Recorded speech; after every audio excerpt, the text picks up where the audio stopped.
In this video, we are going to look at one of the traditional techniques for augmenting the capabilities of Burp Suite and other HTTP testing tooling for testing against WebSockets. This technique involves a use of an additional tool outside of Burp, so not an extension or other type of add-on, and using that tool as an intermediary between Burp Suite and the target WebSocket server that you're testing. So basically, it's like adding another proxy ahead of Burp Suite, such that you can send HTTP requests to this tool and it will transform them into WebSocket messages, sending those to your target server. One of the advantages of this approach is that you're not stuck using Burp. You can use other HTTP testing tools and clients as well. This technique does come with a number of limitations that we'll talk about, and in particular, actually, the specific tooling that I'm using has a large number of limitations, and I think there are better approaches for most situations today. But nevertheless, this might inspire you to create a useful tool outside of Burp to do this type of thing. All right, so let's dive in. So as with my initial video in the series, I'm using this WebSocket echo server right here to prove that it's working and just show you the logging messages that it's going to give. I just have Firefox open here. I'm going to navigate to the page that's going to initiate the handshake to upgrade us to a WebSocket connection. I hit enter, so you see that we have that upgrade request logged, and then the client continues to send WebSocket messages to the server, and the server responds, and we can see that logged there by the server. Okay, so I can close Firefox, and that traffic's going to stop. You can see that I have Burp open here, but we're not going to look at Burp quite yet. Let's go and look first at our tooling. So this particular Parna script comes from the payloads all the things repository. I'm not familiar with who specifically developed this script. This repo is relatively popular for housing a number of different payloads and scripts and whatnot. And in this case, this is the script that we're going to use. A note about this one, and I think most of the other similar harness scripts I came across, they seem to be using Python 2, which has a large number of limitations for doing this type of tooling in particular. So I wouldn't recommend taking this exact approach if you're going to develop something. Look into doing it asynchronously with Python 3. But nevertheless, this is a good proof of concept using Python 2. I won't go through all of the script, just going to point out a couple of things. So not a lot of documentation here, so if you do forget how to start this off, that you can look at the argument parsing for a little bit of documentation here for how to run the tool. And one thing to keep in mind too is that you're probably, depending on your requirements, going to need to make some modifications to this baseline script anyways. And I'll show you where we're going to come into issues and where you might want to do that. So this script sets up an HTTP server. So this is for handling requests that come from Burp. And then it has a fuzzy mechanism, basically just taking those HTTP requests and sending them along to the WebSocket server. And then actually one thing that is very important that I'll point out right now is within this fuzz WebSocket method, you'll see that we are returning a result. What is the result? The result is taking the message that's coming back from the WebSocket server. And so this is one of the fundamental flaws with the script, in that it still functions under an HTTP paradigm, in that it is sending a message and expecting a message to come back essentially synchronously, which is not how WebSockets work, right? They can work like that, and conveniently, this test server that we're using, the Echo server, kind of works like that, but I'll show you that even it fails with this basic assumption, and so that's one thing that you might want to modify for using this script. I think alternatively, you'll want to look at better tooling for more advanced cases, but nevertheless, again, proof of concept tutorial video, so onward. Setting up the script is very simple. This is the command for running it, so I'm using Python 2. Again, we're running the WebSocket harness script. I'm specifying our target server here. So one thing worth pointing out as another limitation is that you're not dealing with, when you're setting up the script and when you're using Burp, you're not customizing the upgrade or the handshake request at all, right? That initial HTTP request that goes out to the server that then transitions you to WebSockets. Oftentimes, there's important information that is sent in that message. Maybe it's a token to authenticate. You give you like an authenticated WebSocket connection or session, and other times it's passing other information. So if there is something important in that initial upgrade request that is not just the standard HTTP upgrade request, what you're going to have to do is go into the script and modify that. And I think where you would do that is within this create connection function, where you can add headers, and I'm sure you can add other content as necessary. So returning to the script, so I run the script, and it's going to send WebSocket messages to this target server here, which is our Echo server that I'm hosting locally. It's Dockerized, and we're also listening on port 8000. With all these ports in motion, depending on what you're doing, you obviously want to keep in mind you don't want conflicting ports, right? We have a different port that Burp is going to be listening on for whatever we're doing. This needs to be a separate port. You don't want, and probably you can't have port conflicts. Probably you get an error when you try to actually run this if there's already service listing on a port that you're targeting. But nevertheless, something to keep in mind if you're running into issues. And with this script here, you'll see that I've also specified with the -m option this message.txt file, which is a very simple file that specifies the message that we want.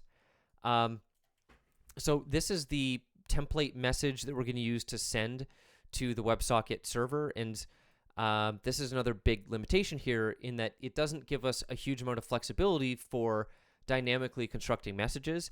Basically, we construct a template and we indicate a single position here where we're going to replace everything that is within the square brackets, and including the square brackets, we indicate our essentially payload position. And when we send HTTP requests, we're also going to indicate a parameter that is going to contain the values that replace this here. So basically what we're setting up here is an intruder type attack, or an automated attack where we're going to run through a payload list, and our script here is going to consume the HTTP request coming from Burp, extract the values out that we want to use as payloads, put them in this position, send those WebSocket messages to our target WebSocket server, wait for a message to come back, and then send that message back within the body of an HTTP request so that we can see that in Burp. So that's the entire workflow here. So it's very simple, and obviously there are many potential issues here, right, where we have limited options for other types of encoding and transformations of our WebSocket message, where we just have this one payload position here. We can't run other types of attacks.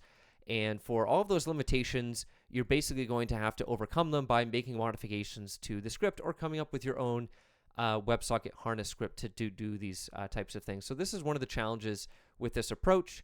That said, you could probably design a very versatile WebSocket harness script. And if you do, you should publish it, because from a quick look, I didn't find anything other than these very limited kind of older ones that exist. And part of the reason is there's newer tooling available that we're going to look at in later videos. But nevertheless, I still think it would be helpful to have a versatile Python 3 harness script. So if you're a keen coder out there, something to think about. All right, so moving back to our message here. So I'm going to close that. So everything is set up for us, and I even set up the HTTP requests here. So keep in mind, when we're sending HTTP requests that we want to go to our target server, we're going to have to target our harness, right? So we want to send these HTTP requests to running our own local HTTP server. Granted, in this scenario, because I'm targeting a Docker service, everything is local. This is all, these are all local systems, but even if you're targeting a remote server, your WebSocket harness is probably going to be local if you run it on your local system here. So we're targeting our local host on port 8000, and it's a very simple HTTP request that I have set up here. What you want to do is define a fuzz parameter, and then everything that is in that parameter's value is going to be the payload, essentially, that's going to be replacing our payload position in our WebSocket message that's then going to go to the target server. That's straightforward, right? I hope so. But it's going to become a little bit confusing when I start to send off requests here because of the way that our server works. So watch what happens when I send a request with just this sample payload here, the payload being test. I click send, and this is an Echo server, right?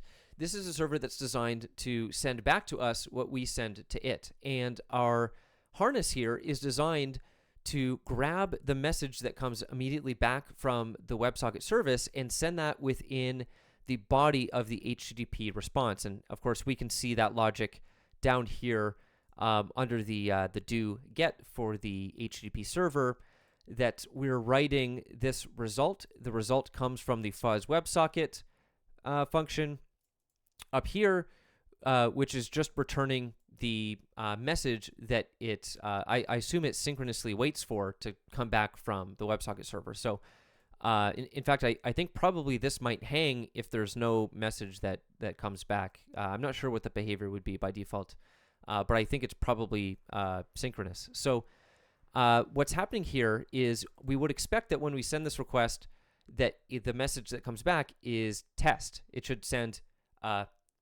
test back to us, right? Or rather, the entire message payload is actually testing equals and then our payload. So it should say testing equals test. Kind of a confusing payload because it should echo that. But the problem is the way that the harness is designed, it's grabbing the first message that comes back, and that first message happens to be a confirmation from the WebSocket server that we're targeting that we have actually connected. And so even before we send a message to the server, it's sending us a message saying, essentially you have connected. And because of that, we're now out of sync.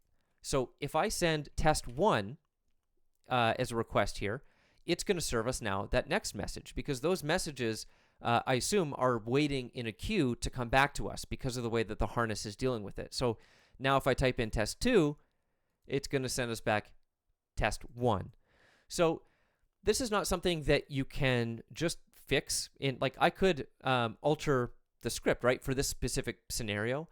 But the way that this is designed to synchronously handle these messages and send them back in responses, you can't build a script that's going to handle this properly in every possible case, right? What if a WebSocket server is designed not to send messages back? What if it's designed to send a variable number of messages based on the type of message that you send to it? You can't account for all those possibilities, which is why this kind of crude mapping of WebSockets to HTTP does not work in a lot of scenarios. Now, that being said, we can still make use of this to some degree, right? It still gives us an option to send a lot of payloads, right? We can still right-click within our HTTP request in Burp and send this to Intruder. And within Intruder, I can define a payload position here at test. I can go to payloads, and I don't know, what am I going to... let's just do some cross-site scripting fuzzing for fun. Actually, you know what? Let's do... let's just do... isn't there like a long fuzzing list that's a default in here? Maybe there's not. Maybe I thought there was like a generic... Oh, yeah, there it is. Okay, perfect. That's not that long, but that's all right. Maybe we'll actually cause an error in the application. So I'm just going to set this to slow so we can see it slowly in action. So I'm creating a slower resource pool here. So all this is going to do is going to iterate through these payloads, sending them at our harness. Our harness is going to send a message to the WebSocket server. The WebSocket server will send a message back. Remember, those will be out of sync because of that first message that confirms our connection is successful from the WebSocket harness. But nevertheless, even though that's out of sync, like I think we can still interpret the results. We just have to know that they're slightly out of order, which is annoying, but it would be a quick fix to fix this script specifically for this case, right? I would basically have, upon the creation of the WebSocket connection, I would grab that first message and basically dump it, right? Ignore it. That's how I would deal with this scenario. Of course, that's not going to work for every possible server. So anyways, the advantage of this harness now is that we can start an intruder attack.